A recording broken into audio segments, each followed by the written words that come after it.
9វិច្ឆិការៀងមានវាសនាយងយល់ព្រះត្រាព្រមព្រៃ29វិច្ឆិការៀងមានវាសនាយងយល់ព្រះត្រាព្រមព្រៃសម្ដេចបវរអធិបតីនាយករដ្ឋមន្ត្រីនៃកម្ពុជាសម្ដេចបវរអធិបតីនាយករដ្ឋមន្ត្រីនៃកម្ពុជាអនុសាសន៍ប្រពៃប្រចាក់មានន័យតម្លៃថ្លាថ្លៃមេមី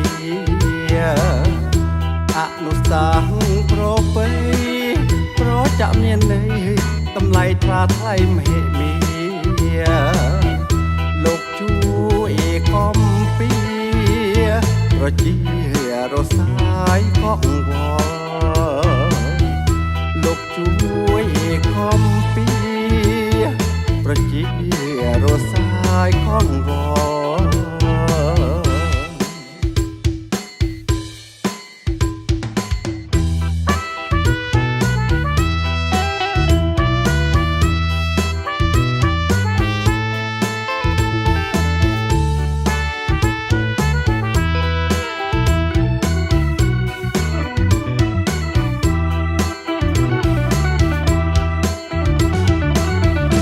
បង្ឈូកជីវករសាទរអបអ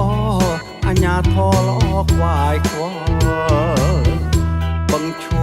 កជីវករសាទរអបអអញ្ញាធរល្អខ្វាយខ្វល់លោកគិតឆ្វេងយល់បានផលសល់ភាពកក់ក្ដៅលោកគិតឆ្វេងយល់បានផលសល់ភាពកក់ក្ដៅរះសូមជូនពរសម្ដេចបវរបន្តគ្រប់គ្រងកូនចៅរះសូមជូនពរ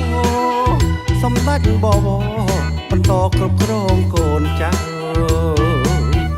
សន្តិភាពនិតនៅតទៅរះសុខសា